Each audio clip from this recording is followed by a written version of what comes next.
پہلے سرسار کی ایک قوم جسے قوم سبا بھی کہا جاتا ہے، اللہ تعالیٰ کی بے شمار نعمتوں کے اندر زندگی گزار رہی تھی۔ یہ قوم ایک عظیم تہذیب و تمدن کی مالک تھی۔ حضرت داؤد علیہ السلام اور حضرت سلیمان علیہ السلام کی باعظمت حکومتوں کے بعد ان کی حکومت زبان زدے خاص و عام تھی۔ کہا جاتا ہے کہ یہ لوگ گندم کے مغز سے آٹا پیس کر روٹیاں پکاتے تھے، لیکن اس قدر اسراف کرنے والے اور ناشکرے تھے کہ انہی روٹیوں کے ساتھ بچوں کا پاخانہ صاف کرتے تھے۔ ان آلودہ روٹیوں کو اکٹھا کرنے سے ایک پہاڑ بن گیا تھا۔ ایک صالح شخص نے وہاں سے گزرتے ہوئے ایک عورت کو دیکھا جو روٹی کے ساتھ بچے کے پاخانے کے مقام کو صاف کر رہی تھی۔ اس شخص نے عورت سے کہا، تیرے اوپر افسوس، خدا سے ڈر، کہیں ایسا نہ ہو کہ خدا تیرے اوپر اپنا غضب ڈھائے اور تجھ سے اپنی نعمت چھین لے۔ اس عورت نے جواب میں مذاق اڑایا اور مغرورانہ انداز میں کہا، جاؤ جاؤ، گویا کہ مجھے بھوک سے ڈرا رہے ہو۔ جب تک سرسار جاری ہے مجھے بھوک سے کسی قسم کا کوئی خوف نہیں ہے۔ کوئی زیادہ عرصہ نہیں گزرا تھا کہ اللہ تعالیٰ نے ہوس بازوں اور اسراف کار لوگوں پر اپنا غضب ڈھایا۔ پانی جو کہ زندگی کی بنیاد ہے ان لوگوں سے چھین لیا تھا۔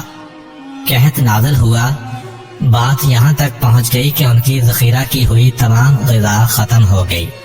آخرکار وہ مجبور ہو گئے کہ انہیں آلودہ روٹیوں پر ٹوٹ پڑیں جو ان لوگوں نے اکٹھی کر کے پہاڑ کے مانند ڈھیر لگایا ہوا تھا، بلکہ وہاں سے روٹی لینے کے لیے صف لگتی تاکہ ہر کوئی وہاں سے اپنے حصے کی روٹی لے سکے۔ کفران نعمت، قحط اور ان کی بدحالی کے بارے میں متعدد روایات موجود ہیں۔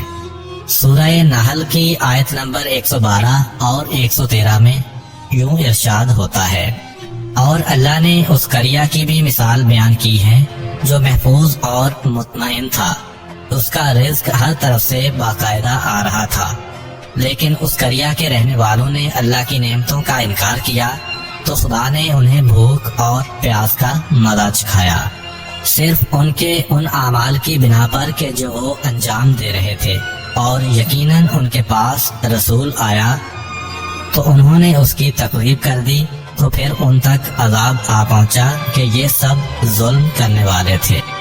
اسی قوم سبا کے بارے میں ایک اور واقعہ بیان ہوتا ہے کہ ان لوگوں نے اپنی زراعت کو بہتر طور پر کاشت کرنے کے لیے پانی ذخیرہ کرنے کی خاطر بلک کے دو پہاڑوں کے درمیان ایک بہت بڑا بند معرب تعمیر کیا ہوا تھا۔ سوراخ اور دوسرے پہاڑوں سے گزرا ہوا پانی اس بند میں آ کر وافر مقدار میں جمع ہو جاتا تھا۔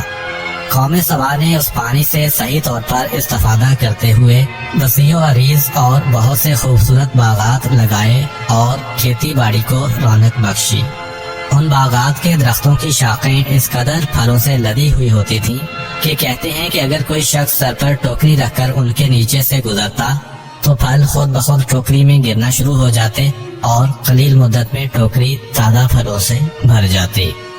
اس قوم کے بہت سارے دیہات اور قریے تھے جو بہت آباد اور آپس میں جڑے ہوئے تھے، لیکن نعمتوں کی کثرت نے انہیں شکر کرنے کے بجائے سرمست اور غافل کر دیا تھا، یہاں تک کہ ان کے درمیان بہت بڑا طبقاتی نظام وجود میں آ چکا تھا۔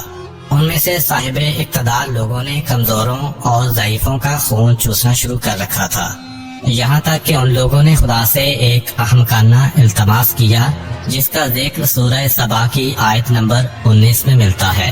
انہوں نے کہا، خدایا ہمارے سفروں کے درمیان فاصلہ زیادہ کر دے۔ انہوں نے اللہ تعالیٰ سے یہ التماس اس لیے کیا تاکہ غریب و بے نوا لوگ عمرہ اور ثروت مندوں کے ہمراہ سفر نہ کریں۔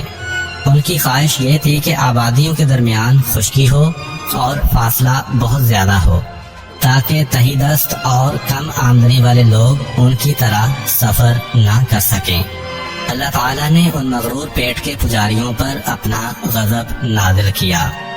بعض تواریخ کے مطابق ان مغرور لوگوں کی آنکھوں سے دور صحرائی چوہوں نے معرب نامی بند کی دیواروں پر حملہ کر کے انہیں اندر سے کھوکھلا کر دیا۔ ادھر سے بارشیں زیادہ ہوئیں جن کی وجہ سے سیلاب آ گیا۔ اور اس بند میں پانی بہت زیادہ اکٹھا ہو گیا۔ اچانک بند کی دیواریں ٹوٹیں، اس سے ایک بہت بڑا سیلاب آیا جس میں تمام دیہات، آبادیاں، مال مویشی، باغات، کھیتیاں، ان کے محل اور گھر پانی میں غرق ہو کر نابود ہو گئے۔ ان کے باغات اور زراعت میں سے صرف کچھ پیلو اور بیری کے درخت اور کچھ جھاڑیاں بچی تھیں۔ خوش الحان پرندے وہاں سے کوچ کر گئے تھے، جبکہ الوؤں اور کبوں نے قوم سبا کے کھنڈرات میں اپنے گھونسلے بنا لیے تھے۔ اس بات کا ذکر سورہ سبا کی آیت نمبر 15 اور 16 میں ملتا ہے، اور آخر میں سورہ سبا کی آیت نمبر 17 میں قرآن کریم میں اس واقعہ کا یوں نتیجہ نکالا ہے: یہ ہم نے ان کی ناشکری کی سزا دی ہے اور ہم ناشکروں کے علاوہ کسی کو سزا نہیں دیتے ہیں۔ امید کرتا ہوں کہ آپ کو آج کی ویڈیو اچھی لگی ہوگی۔ اگر آپ کو ہماری ویڈیو اچھی لگی ہے تو ویڈیو کو لائک کریں اور مزید اس طرح کی ویڈیوز دیکھنے کے لیے ہمارا چینل سبسکرائب کر لیں۔ ملتے ہیں نیکسٹ ویڈیو میں، اجازت دیجیے، اللہ حافظ۔